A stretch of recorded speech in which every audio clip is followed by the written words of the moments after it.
What's up, gang? Welcome to The Greatness Machine. I'm your host, Darius and Robert. I'm so pumped to have you here with me. Now listen, The Greatness Machine, we're about two things. Number one, people who are living their passions. And number two, those who are creating greatness in the world and doing both of these things despite the odds against them. Each episode, we're going to feature interviews with game changers, business leaders, telling us their origin stories, what made them tick, what got them to where they are now. Why? So it can help you step into your greatness within your life, your business, and your career. Occasionally, you might hear a few solo episodes from myself, moi, as I leverage my 20 years of entrepreneurship as a CEO and founder to help you grow and level up in your journey to scale your life and your business. So come be a fly on the wall, enjoy the conversation, and I'm stoked to have you here with me. Guys, welcome to today's episode of The Greatness Machine. I'm your host, Darius and Robert. Boy, do we have a special guest. My man, Robert Mazur, is in the house. What's up, Robert? Hey, how you doing? Thanks so much for the invite. Oh man, so glad to have you. So listeners who are like watching this, you're going to see like, why is there not a picture? There's just a picture of a guy in front of a private jet wearing a really nice suit. And the reason is that Robert is a former undercover agent.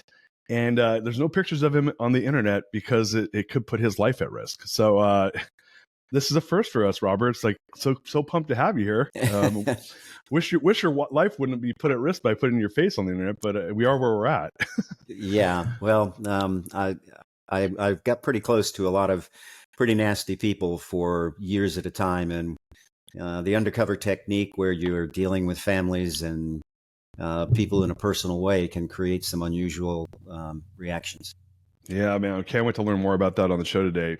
So, for audience members, you guys know we always like interesting people on the show. We came across Robert's work. He's done some really cool stuff. I'm going to go straight into his formal bio, and then we'll get to origin story. But Robert was a former undercover agent for the U.S. federal agencies, best-selling author and major motion picture inspiration for The Infiltrator with Bryan Cranston, if you guys are big Breaking Bad people, which I am. Expert in financial crime and money laundering prevention.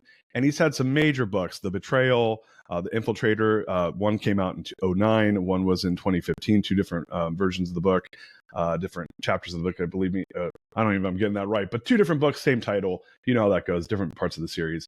But would love would love Robert, if you would give us, some of your origin story. We love origin stories here at The Greatness Machine, and would love to just hear about, how did you get into this, man? Like, that's a crazy, like, how does one become an undercover agent laundering money for major cartels and doing it as an operative for a federal agency? I mean, that's not something that I think you go to college for, I would assume. No, and it must have been a destiny because it was an accident. I was going to college in I guess it was in my junior year. I'm a business administration finance major with a significant emphasis in accounting. I was intending to become a CPA.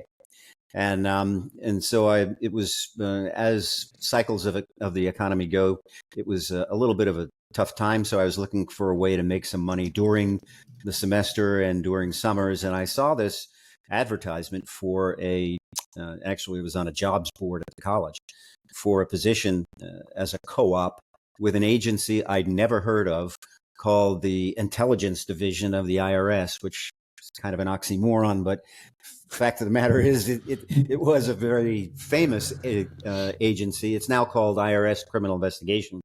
But back in the day, those are the agents, and there are very few of them. There are maybe 2,000 in the country. Those are the agents that actually put the money side together in the prosecution of Al Capone. That's where they kind of really got their mark. They're the forensic accountants who tie people, command and control to illicit funds that are invested in ways to try to make it appear as though it's not really their money. So I wound up in that office, and believe me, as a co-op, you're not doing a whole lot other than getting coffee and sharpening pencils for people. But I was around a lot of people who were doing some amazing things, and in Manhattan is where I was located at the time. So big cases on drug traffickers, organized crime figures, corrupt politicians. And one of them was on a guy by the name of Frank Lucas, who at the time was the biggest heroin trafficker in New York. And the Denzel Washington played him, an American gangster.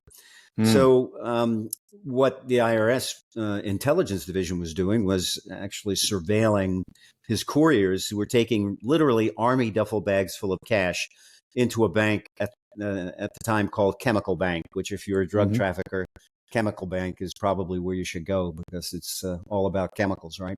So, but they were not reporting the currency transactions. They were helping to hide the true source of the funds. And so the IRS took the prosecution of the bank side of the case. But it just grabbed my attention that, gosh, if you follow the money, it takes you to command and control of the real people in that are manipulating these massive criminal organizations. And so I worked on that. I worked on a case that a little bit on a congressman from New York who was involved in income tax evasion. And so I decided that, well, maybe this might be more interesting than counting widgets as a CPA. So when I graduated, they offered me a position and I accepted it. And so my first 11 years as an agent was with that agency, learning how to really follow the money. But I got an opportunity eventually to transfer to another agency now called Homeland Security Investigations, which was then U.S. Customs Enforcement. And they were primarily involved in investigating money laundering, arms trafficking, different types of fraud cases. But I wound up getting involved in the money side of that agency. And I was on a task force that we were given the responsibility of trying to identify and prosecute the biggest money launderers for Pablo Escobar and the Medellin cartel. And honestly, we weren't being very successful. We ultimately realized that we needed a new tool in our toolbox, and that was the long-term undercover technique. Now, in Homeland Security Investigations, you need to apply to attend the advanced undercover schools. You need to get through psychological profiling. Somehow or another, I got through that. And then you go through a very detailed school run by trainers, former long-term undercover agents, and psychologists. And one of the former long-term undercover agents who became my mentor is a guy by the name of Joe Pistone, who the book and movie Donnie Brasco is based on. I had the best possible leadership, putting the best training together. And when I got done with that, the leadership that I was under was experienced. And they gave me about 18 months to put together what I think is one of the more sophisticated fronts used in money laundering. By then, I had a stable of informants. That was the key to putting this together, what I imagined would be the best way to try to attack the money laundering risk related to the Medellin cartel. And that was, I had two informants who were associates of one of the five Italian-American organized crime families in New York. And I had another informant, a pretty successful businessman. And what I wanted to do, my vision was that we would have me, after my bona fides were together, embedded in real businesses. So I was embedded in an investment company, mortgage brokerage business, a jewelry chain with 30 locations on the East Coast, an air charter service with a private jet that you see in the picture. And that's me and my persona of Robert Mazur, the mob-connected money launderer. And then we even had a brokerage firm with a seat on the New York Stock Exchange. So I didn't have to be the best undercover agent in the world. I had great leadership, put training together, gave me the resources I needed, and let me build a plan, a professional plan that enabled us thereafter. My partner and I spent about 2.5 years winning over the confidence of very, very high members of the Medellin cartel, recorded about 1,200 conversations, not just with them. Now, the highest person I dealt with was the consigliere and right-hand man to Pablo Escobar, an attorney. There were two people who were his principal managers, and then a guy played in the movie Infiltrator by Benjamin Bratt, a guy whose real name is Roberto Elcaino, who was a principal transporter of tons of cocaine to New York, Spain, and to Italy. And some people say that psychologically, it just turned out that I kind of, in his eyes, had become the son he never had. Oh, wow. And he really pushed me along, and enabled me to expand my relationship with members of the Medellin cartel. Roberto and I were so close that when an occasion came, and this was about a month before we were planning to take the operation down, he called me and he said, "Compadre, you need to be ready. My girlfriend's going to have a baby."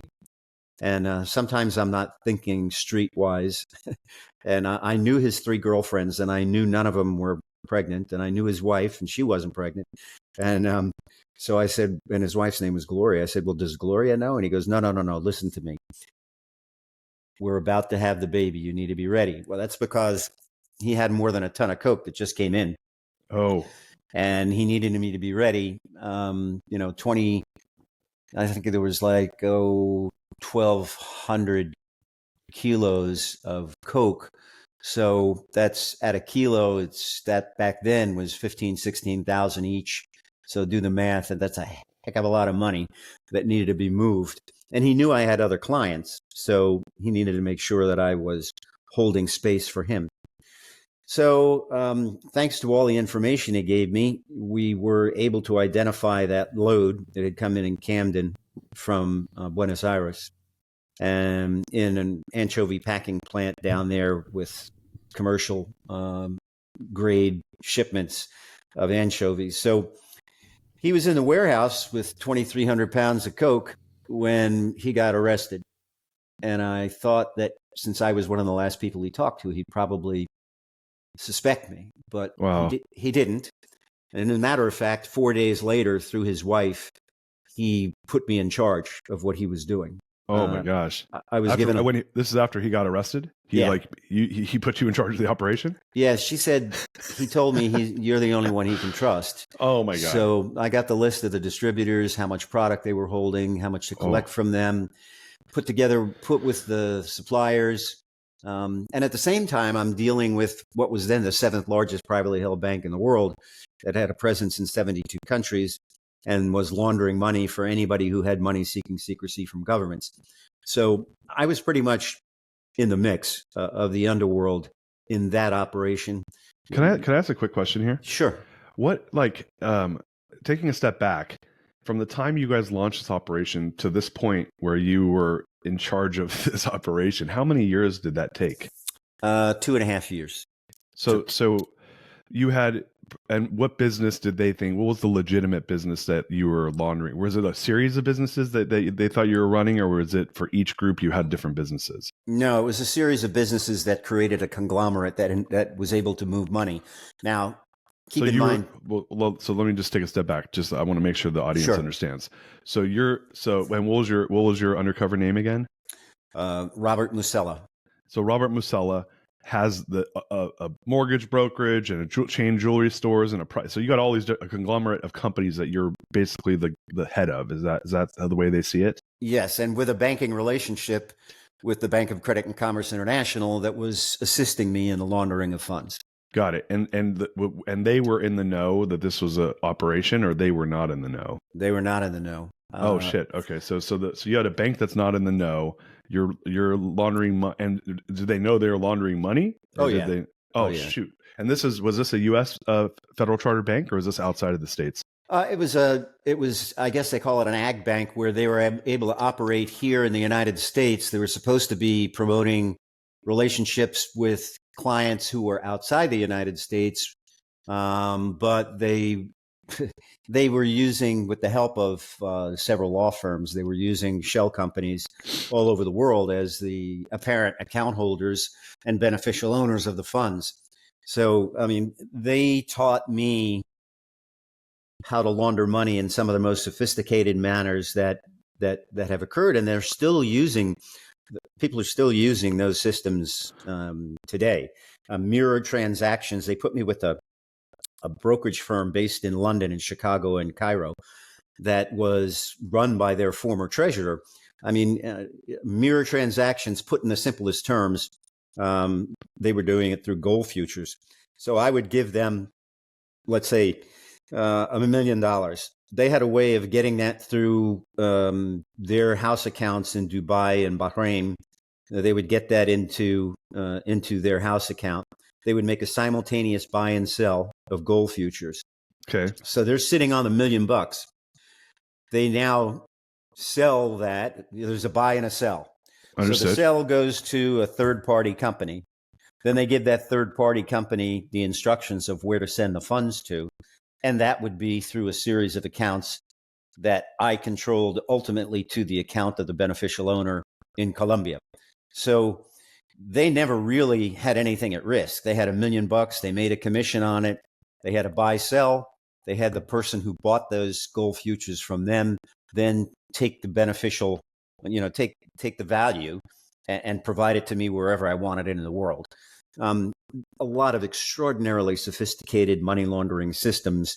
But, when I would meet with guys like Santiago Uribe, who was Pablo Escobar's principal attorney and consigliere, I would make it simple. Hey, we're involved in, among other things, a lot of cash businesses. We have a jewelry chain with 30 locations on the East Coast. I got an air charter service that runs this jet from the U.S. to the Bahamas every week. And, if we can't handle it through our cash businesses, we'll fly the money out of the country. And with the help of friendly banks, we'll get the money into the banking system that way through foreign branches. So, and actually, I was dealing with BCCI's country manager in the Bahamas, who had a very close connection with the prime minister of the Bahamas, Pinling. How much, if you had to guess, like in your biggest year, how much money did you launder? Okay. Keep in mind, we're federal agents. Keep in mind, the theory here is launder as little as you can, learn as much as you can. Interesting. Oh, okay. Now, yes. Okay. I always used to kind of laugh at agents who go, man, we had the biggest money laundering case in the world. We laundered $400 million. It's like, yeah. And so what did you get for it? We laundered $400 million and we seized X dollars. And what's the cost of doing business for the cartels? In this particular case, I would even turn money away, and did on many occasions. So I think in a period of 2.5 years, we laundered only about $32 million in order to get what we got, which I think was quite a bit. In the end, with fines, forfeitures, the bank imploded and wound up being sold off. They pled guilty to money laundering. We put a dozen of their senior executives, including a board member I dealt with in Paris, who controlled all of Europe and North Africa branches, and put like a dozen of them in jail, and then also quite a few people who were higher up in the cartel.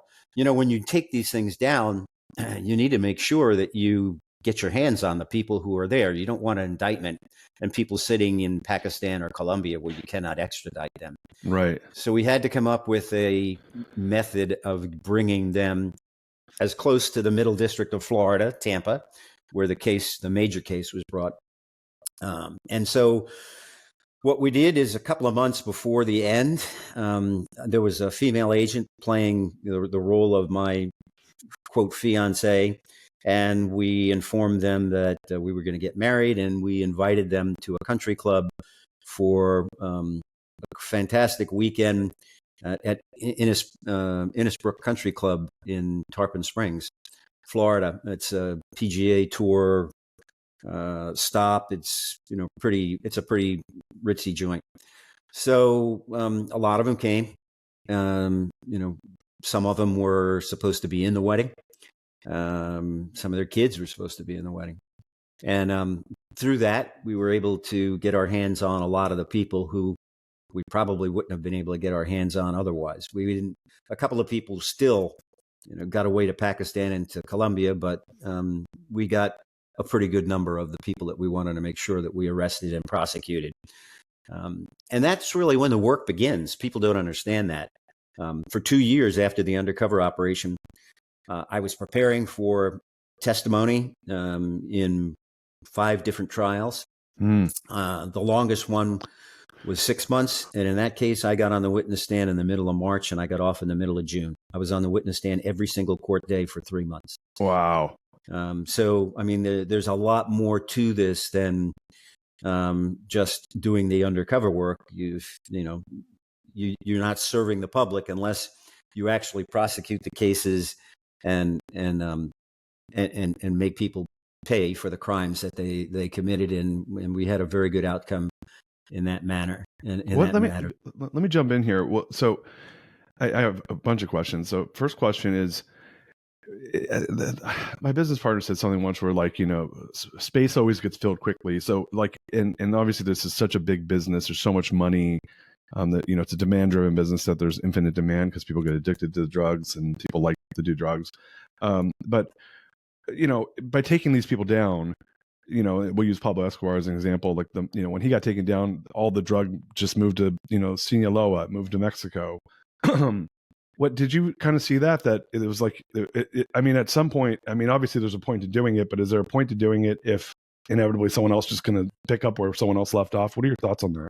Yeah, I do think that we have to show on the supply side a vigorous effort to attempt to prosecute command and control, because just like when you have an army, if you kill the generals, it destabilizes the army for a while. And yes, new generals are picked, but there can be an argument on both sides of that as to whether or not you're really accomplishing a lot. In my book, I addressed something that I believe is something that is extraordinarily important, that is ignored to the degree that it should be, and that is that we should be focused equally on the demand side. Right. We should not only be, I had two cousins who died from heroin overdoses. I had another one who became a heroin addict, and I worked my tail off for a month to get him a bed. He didn't have two nickels to rub together, and ultimately we were able to get a bed the county had provided, and that was minimally helpful. Ultimately, thankfully, he got into a faith-based program, and he's still there now helping others who have become addicted.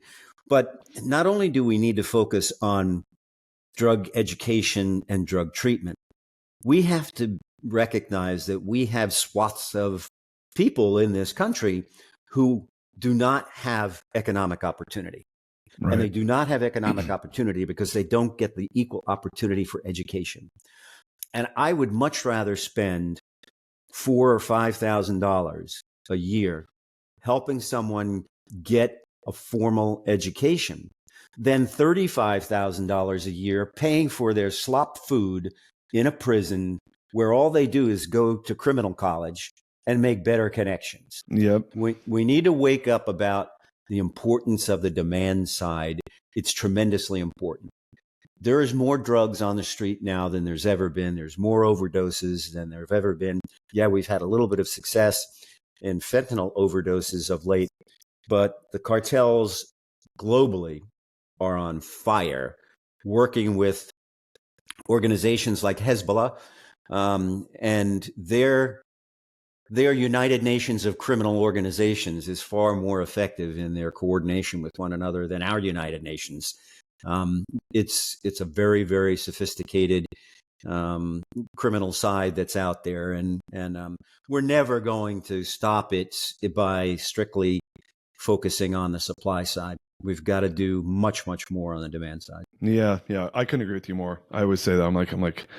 I mean, in the United States, I mean, man, you're probably spending $100,000 per bed to put people in prison for a year and watching them, but or at least we're paying that through after you factor in people making profit on it. But yeah, I'm in full agreement. I've always been what you need to fix the other side of the problem, which is people, why they're using the drugs. Mm-hmm. And so another question for you, which, when I'm really excited to talk about the books and the movie.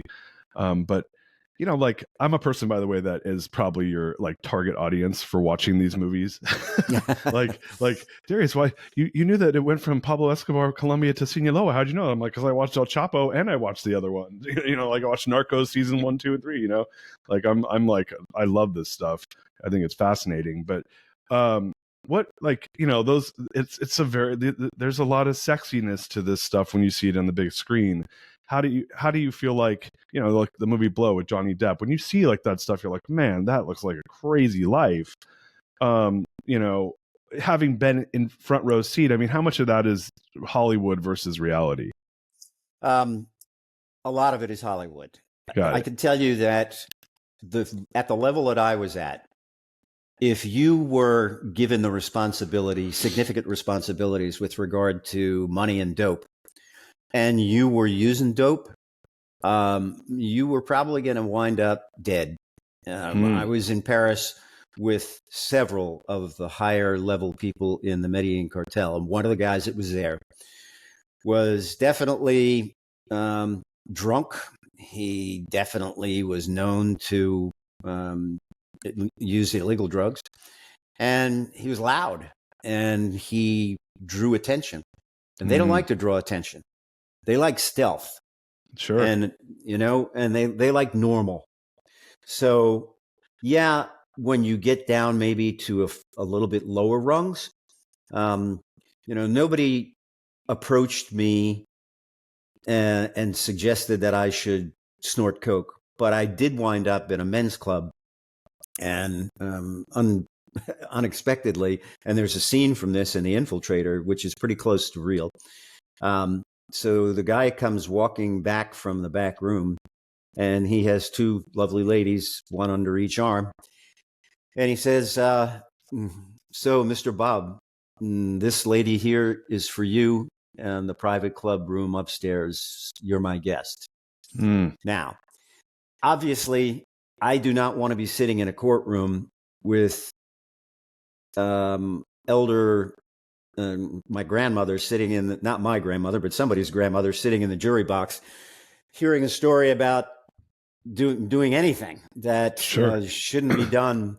And so, my head was spinning. I normally was prepared for those types of things. My thought was, gee, they're probably going to try to challenge me to do dope. And, my shtick to them was, listen, I have a family I work for. I launder money for them. You're the cherry on the top of the cake. The people I work for are people I've known all my life. If they think I'm out of control, they're going to kill me. And I'm not going to put up with that. So I need to make sure that I've got my stuff together. But I wasn't expecting this other curveball at a men's club. So I said to the guy, listen, I was 36 at the time. I said, I'm 36 years old. I've never been married. I'm Italian.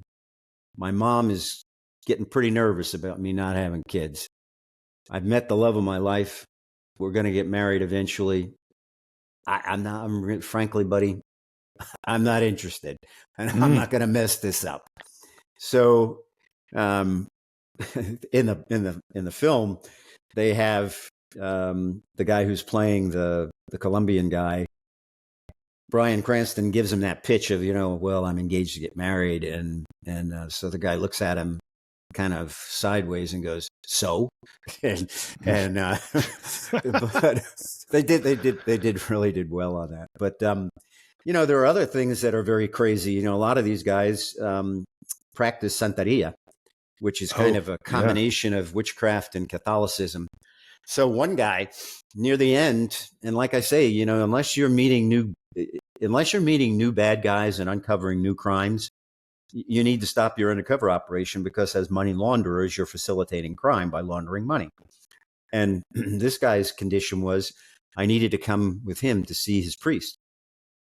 And everybody in the office said, no, don't do it, because if the guy just says, well, you're not a good person, then they're not going to deal with us. And I go, well, so they're not going to deal with us. and if I don't go, they're not going to deal with us. So I got nothing to lose.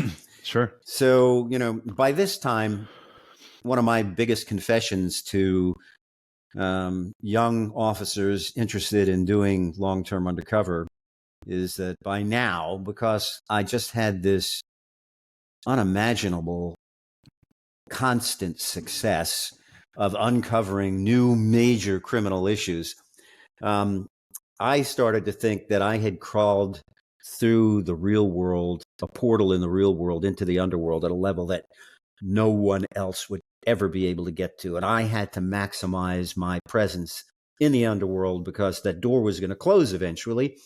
And I became addicted to information. Information became my heroin. I had to get the next biggest piece of information. If it wasn't bigger than the one before that, I wasn't succeeding in my mission. And I had succeeded so many times that I was now considering myself to be so good at talking my way out of anything that I was immune from worry. And that's not a good thing. No. That you've got to have, you cannot show fear.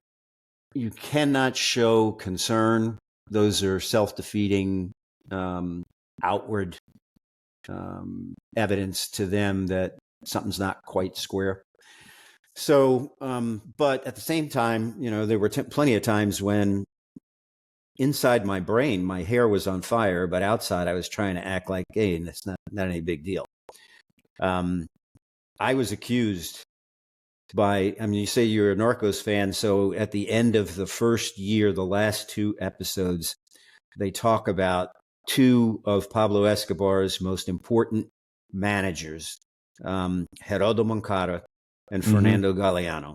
Yep. They were my 2 principal clients. Wow. So unfortunately, having just come back from Paris, negotiating with Pablo Escobar's lawyer and several other people, we got the green light. We were going to be getting about $100 million. So most of this money was going to be picked up on the streets of New York, in Manhattan, Brooklyn, Queens. And so I begged the people. I didn't go into the offices. I would communicate through contact agents. But in this instance, I was so concerned I did.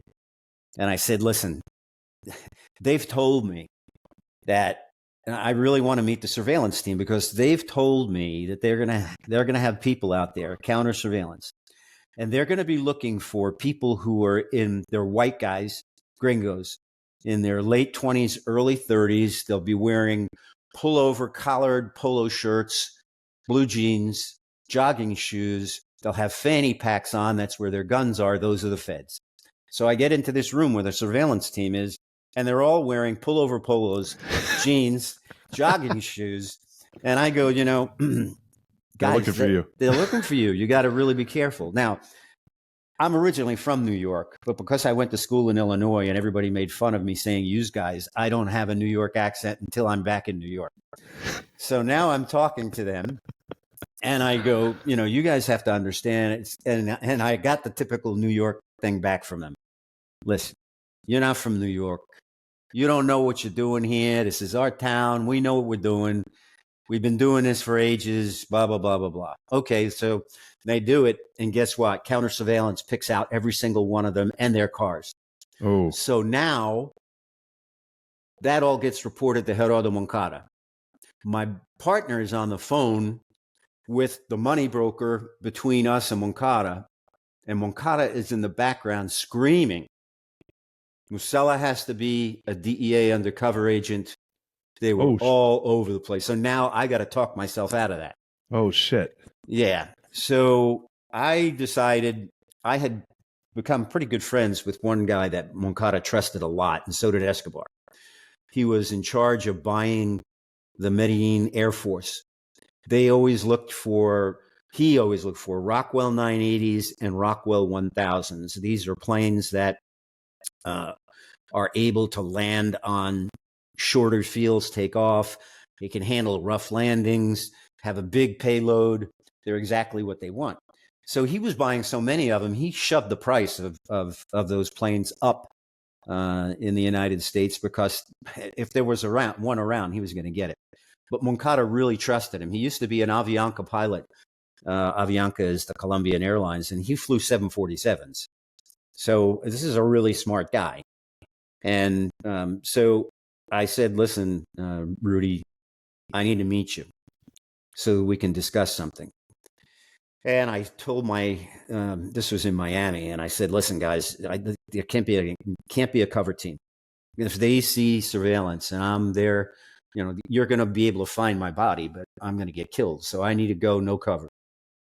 So I go to a hotel They agreed to that. So I go to a hotel in a not so nice area, just off the outskirts of the Miami International Airport. And I leave my briefcase in the car because it had a recorder in it. I figured I was going to be shaken down. I didn't know if Rudy was going to keep his promise of being the only one there. Mm. So I go in and it's only Rudy. We sit down and we're talking. And among other things, I was supposed to bring some bank records, some bank records from Paris. And I had them in the briefcase. I go, oh man, I forgot. They're in the briefcase outside. So I bring the briefcase in, throw it on the bed, and he keeps turning his head, looking at the briefcase while we're talking, and he's clearly uncomfortable. So I eventually, he goes, they said that they saw some bad people and blah, blah, blah, blah. I said, well, listen, Rudy, this is what we got to do. I don't give a shit that, there's another 97 million. I don't want another nickel in New York. We need to figure out where the problem is before we take any more money. Mm. So what we're going to do is we're going to set up as though there's going to be a pickup, and there won't be a pickup. But my people that I really trust and your people that you really trust can watch this, and we can figure out where the leak is. Mm. And if there's a problem, I promise you, I will eliminate the problem. You need to promise me that if it's on your side, you'll eliminate it too. Not too many feds are going to turn down $97 million. So I bought time with that. Then I go to open up the briefcase, and he's sitting across from me on the table. So he only sees the outside of the briefcase as it opens. I had told my office that particular briefcase, the Velcro that was concealing the hidden compartment where a NAGRA recorder was. Now, a NAGRA recorder is a heavy piece of equipment. It's probably about the size of an old VHS tape. Oh, wow. So it's pretty big. Like 2 packs of cigarettes, at least, the size of, maybe a little bit bigger. So I go to open it, the Velcro lets go, and the recorder falls in the briefcase with a nest of wires. Oh, shoot. Yeah, so now I'm trying to act like my hair's not on fire, but my hair is on fire. And I'm, going, and I'm handling this thing, and I'm just about getting it in. He gets impatient. He gets up and he walks around. I just got it back together again. Oh my gosh. As he walked around, I gave him the records. That kind of a chance that I took, that was directly as a result of my disease of information is my heroin. Yeah. Wow. Man, that is a crazy story. So I know we got about 12 minutes left. I don't want to lose this. I'm like, this is going to be a 3-hour interview. So we're just getting started. How long were you undercover for in total? I mean, 2.5 years in this operation, but was it back to back? How many years would you say you're undercover? Okay, this one was 2.5. Then I had 2 years of trial prep and trials. Then I transferred over to DEA, went through Quantico. So now we're 2.5, 3 years. We're 3 years out, and they wanted me to do another long-term UC op. So I then designed the new undercover op, and then that one went for 2.5 years. Wow. So in all, 5 years. And in the second one, my book is called The Betrayal. And the reason, among many other reasons it's called The Betrayal, is it turned out that one of the people who worked with me undercover in DEA was on the take. And they almost got me killed. He outed me while I was working undercover in Colombia to the leaders of the Cali cartel. So wow. So 5 years plus a couple years of trial. Is that correct? Mm-hmm. Yeah. So did you have a personal life at all? Yeah. Did you have a real life outside of this, or was this just your life and there was no other life? No, I had a life. And, I think it's extraordinarily important for people who do long-term undercover to have a life because that's what keeps them rooted. When I started doing undercover work, I'd been married for 14 years. Wow. My children were 9 and 11. By the time I got done with that first assignment, my kids were 11 and 13. And by the time I got done with my last assignment, my daughter was 17. And there's a big toll to that. I took my daughter and her husband, my son and his wife, and my wife to the premiere of The Infiltrator in New York. And now by then, my wife, my daughter was in her late 30s. Wow. And so afterward, she came over to me, and it was just me and her. And she said, "Now I understand and I forgive you." Oh, that's amazing. Yeah, 20 years, 30, 30, say 25 years of pain. Yes, she's forgiven me, but she'll never forget. Right, of course. My wife is a lot smarter than me. When we were going in the height of the operation, the first operation, I was probably away for most of a month, and I'd come home for a day or two, and I would think, "Hey, nothing's changed. I'm Bob, and I'm Dad, and no, they make adjustments while you're gone, and Mom becomes Mom and Dad, and they have lives." And my wife said to me, we were probably 4 months out from ending the operation, and she said, "Listen, we've been together since high school. Wow. But I'm telling you, the day or day and a half that you're here once a month is torture. Oh. And here's what I suggest. I suggest just go, don't come back until you're done. When you come home, we'll figure out if we still have a life together." Wow. And thank God we do. I think there's two reasons that I got through this journey. And one of them is that I have a firm belief in a higher power. Yep. And the second is that, my best friend in high school, who dumped me for a year and a half while I was in college in Illinois and caused me to transfer back to New York so I could chase her down, just loved me unconditionally. And that's an important part for any professional who, no matter whether you want to be Michael Jordan or you want to be Elon Musk or you want to be the best undercover agent in the world, there's certain things that you got to do. And they all require focus and sacrifice. And so it's not just undercover agents that focus and sacrifice. There's a lot of people out there that focus and sacrifice to become the best of the best in what they do, So, yeah. That's man, that's amazing. That's hard. I mean, I know I got two young kids. My oldest kid's 15 right now. My youngest kid's 11. Just like, I can't imagine that. That seems really hard. But I mean, obviously you were like sacrificing for the work, which has positives and negatives, right? It's trade-offs. Yeah. People wonder why I was motivated. I kind of think in part, I come from a family that has known service. My dad fought in World War II in Africa, in Italy, and France. My mom was a comptroller of an entire military base. My brother, after graduating from the University of Texas as a civil engineer, volunteered and went to Vietnam and built roads in the jungles of Vietnam for 2 years. So this was kind of my way of serving. Yeah. I think service to country is an extraordinarily important thing. There's a big difference between service to country and talking the talk and serving the country, walking the walk. Sure. And I think, to me, it's heartbreaking to think that 1% of our population serve in the military. It's that's a small sliver of who's out there on the front lines doing what they do. But anyway, we all do, I just felt compelled that I wanted to be part of making a difference. And this was my opportunity to try to be part of making a difference. Yeah, that's huge, man. And obviously it made a difference. And that's the important thing.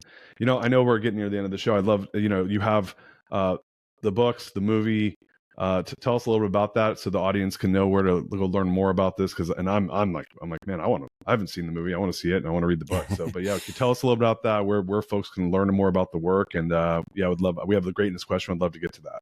Sure. Well, I mean, one of the places to go to get the information is at my website, which is my name with no space between first and last name, Robert Mazur, Mazur.com. My first book, The Infiltrator, became a New York Times bestseller, and it is the basis for the Infiltrator film starring Bryan Cranston. And after doing that, the movie was released in 2016. And after doing that, I decided that the second undercover operation was something I felt was deserving of writing a book. And when you do a true crime book, you do a book proposal, and so you don't have to write the whole book and then have people turn you down. I'm not going to self-publish anything. I'm going to go through a publishing house, and so I gave it first to Bryan, and Bryan read it and said, "Bob, I think we got something here, and this could be a sequel." So my agent in Manhattan at Sterling Lord worked a deal with Amazon Publishing. Amazon Publishing has put my book, The Betrayal, in 90,000 hands. Wow. And we're in the process of trying to develop that into a second film. Bryan's completely committed if we can get the right kind of screenplay. And the director from The Infiltrator, Brad Furman, is committed to trying to get this into a film as well. So that's kind of what I'm doing. I also speak to professional groups about a lot of different things. And, you know, in my undercover school, one of the things I was taught was a lot of different techniques about how to enhance your ability to establish rapport and negotiate. And so I turned that into a masterclass because it's really relevant to anybody in any walk of life. Whether you're a stockbroker or, you know, you're a banker or whatever it is that you might be. And so I do a lot of private and public sector presenting as well. So that's kind of what keeps me busy these days. That's amazing. Well, we'll go ahead and put that in the show notes. Got to check out the books. Got to check out the movie. Speaking of that, it's funny. I thought of this question before, but we got so deep on the actual job itself. So that's so cool. Like, first of all, Bryan Cranston's one of my favorite actors. So you got, obviously he was the star of the movie. And I'll tell you guys this, like, the first thing I do whenever I look up a movie is I look up the Rotten Tomatoes, and he had great Rotten Tomatoes scores on The Infiltrator. So I'm really pumped to check that movie out. But how was it like getting to know him and working with Bryan? That's such a cool opportunity. Bryan is, despite his immense talent and popularity, a regular guy. Yep. He wanted to know not just me, he wanted to become me, and he wanted to become me in the setting of knowing and understanding my relationship with my wife and my kids. So he spent time with them. And I think he captured a lot of the essence of our family in his portrayal of me. He did a great job. And the other actors there, John Leguizamo, Benjamin Bratt, yeah, Diane Kruger. It's why, at least in November of this past year, I'm not sure where it is now, but it was the number 6 movie in America by Netflix watchers. That's amazing. Yeah, and that's what's really spirited on the interest in trying to put the sequel together. That's so cool. And by the way, I figured out how we connected with you. You did Jordan Harbinger's show, and we always go. He always has such great guests, and he's been on the show, and I know Jordan at least like from hanging out with him on the show. But yeah, I was like, oh yeah, I'm like this. I'm like, Robert's background seems like a Jordan Harbinger background because he always has awesome guests. Yeah. So anyway, that's how we discovered you. Well, look, let's. I want to respect your time. You ready for the greatness question, my friend? Sure. Yeah, absolutely. All right. And you know what? I messed up. Normally, I give people the greatness question before the show, and I was moving quick. I blame it on the Camus. So, all right. What is the number one barrier to creating greatness that you've overcome in your life, and how have you overcome it? Okay. Well, whether I've created greatness is up to the judgment of others, but I think what I saw that was an obstacle to so many other people that were federal agents is a fear of imagining, resisting the status quo, dreaming big, becoming unstoppable, building what no one can take away from you to make yourself unstoppable personally and professionally. And to do that, I think you need to focus on basically 5 things. 1, knowledge. You got to be a sponge. Every book, every lesson, every mistake, those make you sharper. You have to embrace knowledge. Character. How you treat others defines you. Integrity lasts longer than any achievement. Don't ever lose sight of that. Worth ethic. In my world, no one outworked me. I was a B student that, due to desire and focus, beat the A students that didn't understand desire. And I can't stress this one enough. Don't invite anyone into your circle of real friends that says, hey, man, you need to slow down. You're making us look bad. You know, it's okay. Don't be afraid to be perceived by those people as somewhat crazy. Last two, passion. You know, I knew I had passion when I kept saying to myself, I can't believe they're paying me to do this. I do it for free. And last but absolutely not least, treat health as a core value. Your health fuels everything. Protect it, and you'll have the energy to thrive. Train to be the best you. While living two lives, I was a marathoner. I ate well, got sleep. I didn't succumb to substance abuse, and it's what got me through it. And I'm saying this is applicable to anybody who wants to reach the highest level of high in whatever profession they choose.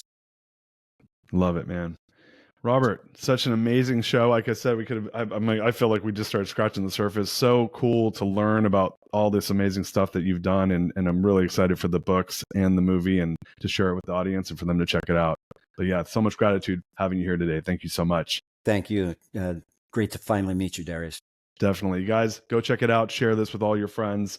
Until next time, peace out. We love you. You are listening to The Greatness Machine, and that's a wrap for today. Listen, if you love what you heard, subscribe to the show on whatever podcast platform that you're tuning in on so that you don't miss any of our future episodes. We have tons of great people coming on, and we're stoked to have you here to enjoy it with us. Leave us a review. Tell us what you love most about this particular episode. We love getting the reviews. We love to see what you guys love most. And if this particular episode, made you think of someone who's leveling up in their business and in their life, print screen, share it with them. Leaders are the best givers. And after all, we're all here to support and grow with each other. And in case you want to see some of the fun behind the scenes shots or some of the things that we're doing, I'm actually writing about this in my weekly newsletter. Go to www.therealdarius.com and subscribe to my newsletter. We're talking about fun things like business and life and mindfulness and cryptocurrencies and gosh, I don't even know, everything and anything, but it's tons of fun stuff I write about. I try to get it out on a weekly basis. You can subscribe at www.therealdarius.com. And with that said, look, thank you guys so much. I appreciate you. I love you. Peace. We're out of here. See you guys on the next one. She's my lover.